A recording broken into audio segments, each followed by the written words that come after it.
After 4 failed council meetings, the Nelson Mandela Bay Council in Eastern Cape has finally passed its 2018-2019 budget. The council met a quorum despite the absence of 2 major parties, the ANC and the EFF. Well, the African Independent Congress's only council member, Tshonono Buyeye, voted with the DA-led coalition in support of the budget. The AIC on several occasions before has supported other opposition parties.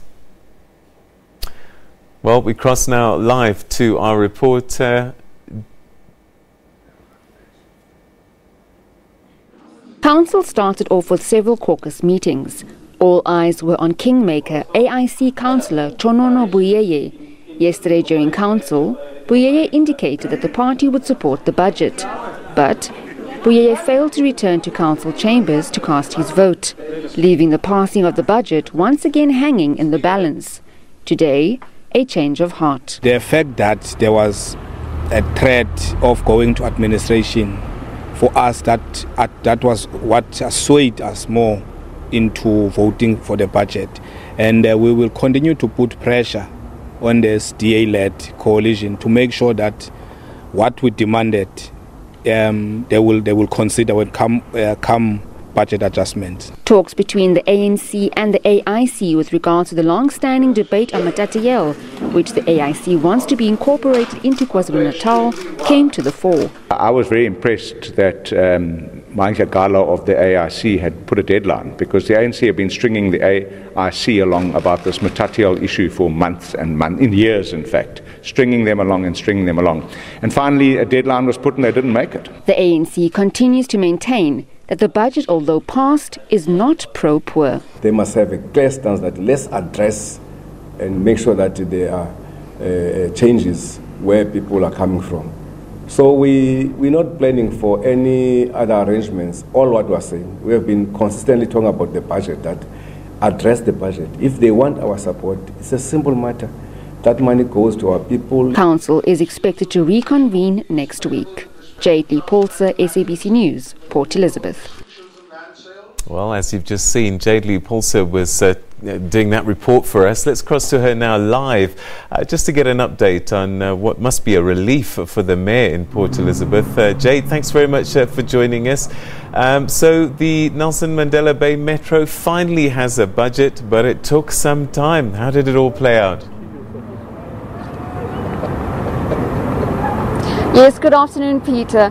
Well, your line is a bit broken up there, but I think what you were asking me is, how did this happen, you know, Peter, just going back to those council meetings, we've had 3 of them so far, and it's been 2 weeks of in and out of council trying to pass that 12 billion rand budget. Unfortunately, the first council meeting, there were ward committee members protesting outside, and that was several delays with regards to that council meeting. The second one, the ANC and the EFF walking out and them not meeting a quorum to continue with the council meeting. And then obviously that third council meeting, which was yesterday, where they received or garnered that 1 vote from the AIC rather, but unfortunately could not go to vote because at the 11th hour, the councillor Tshonono Buyeye walked out. So it has been very interesting. It has been very tense in Nelson Mandela Bay, because as you would know, if the budget was not in fact passed today, there would be a possibility of the Metro being placed under administration, and they had 12 days in order to get that budget passed. But you know, speaking to some of the opposition parties such as the ANC, the EFF and the UDM, majority of them are saying they are not supporting the budget because there is 7 billion rand of that 12 billion that is going to urban areas, and they want to know why is this money not being channeled into the townships such as Woma Township, as well as Zwide and other parts of the Metro that really need the money. They're also saying that it is not a pro-poor budget, and that money is not being channeled into the right places. But with me right now, I do have the man of the hour and the kingmaker of that budget, and that is the AIC councillor Tshonono Buyeye, who has joined this conversation. Good evening, Mr. Buyeye.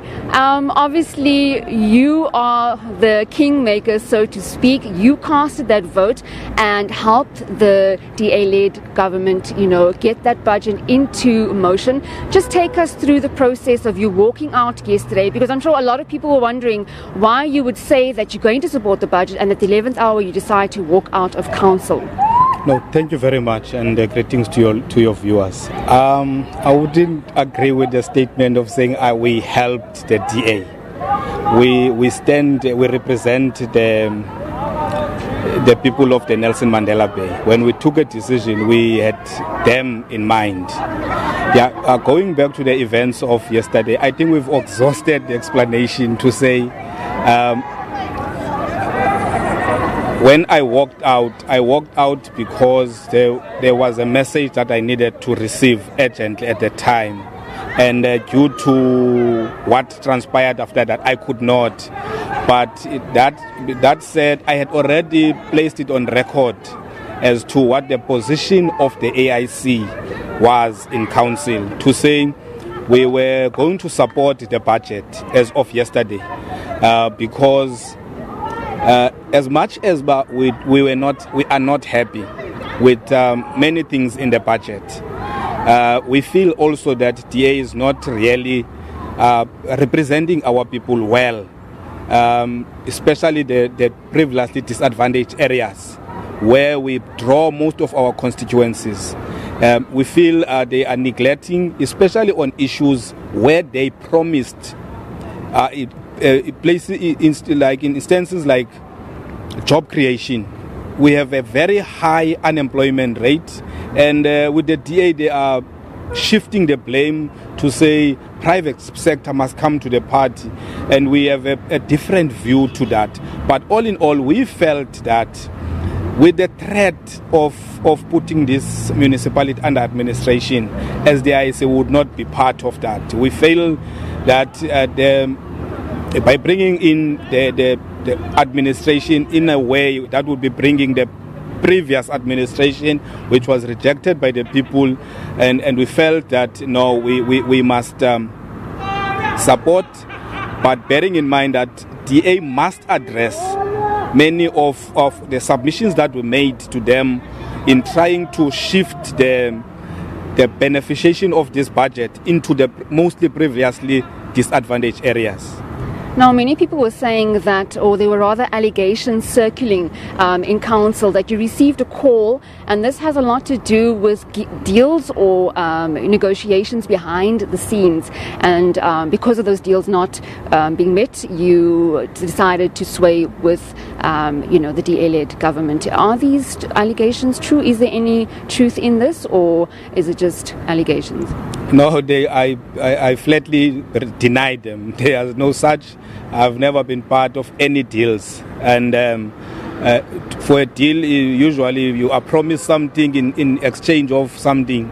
That has never happened with me. Our vote is purely on making sure that we represent the people of the Nelson Mandela Bay.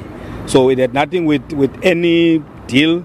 And I've spoken to my leadership about the allegations, because they've been making rounds to find out if there's any truth in that.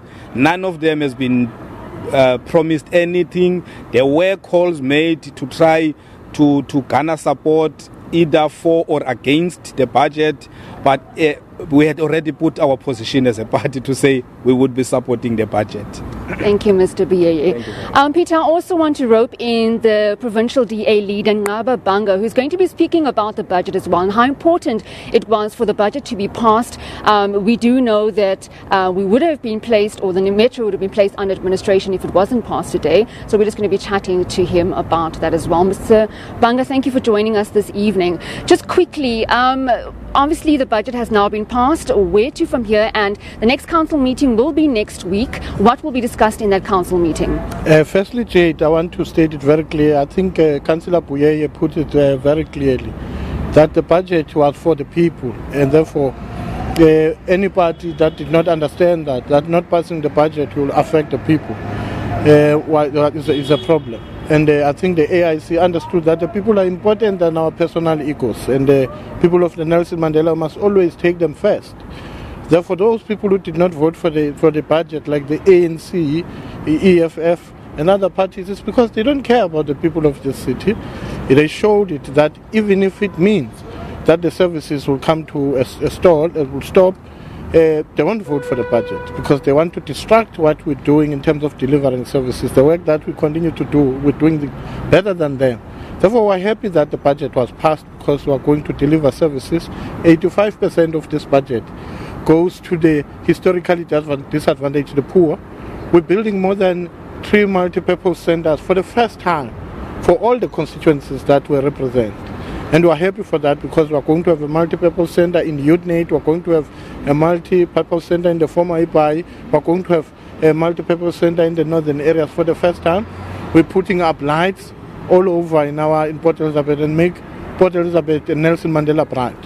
Therefore, we are happy with that. The IPTS is on the road. We have put more money to make sure that the IPTS works better.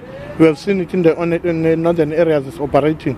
We are going to the former Ibai to make sure that it works and works better. There's council tomorrow, next week. On Wednesday, we are going to discuss the issue as tabled, the allegations on the city manager, and we have confidence that those allegations are unfounded because there are investigations as we speak right now, which we conducted as government, in which we are working on them. Therefore, what Councillor Boban is trying to win is just playing to the gallery. Okay, thank you, Mr. Nwabanga. That was the provincial DA leader speaking about that budget being passed in Nelson Mandela Bay.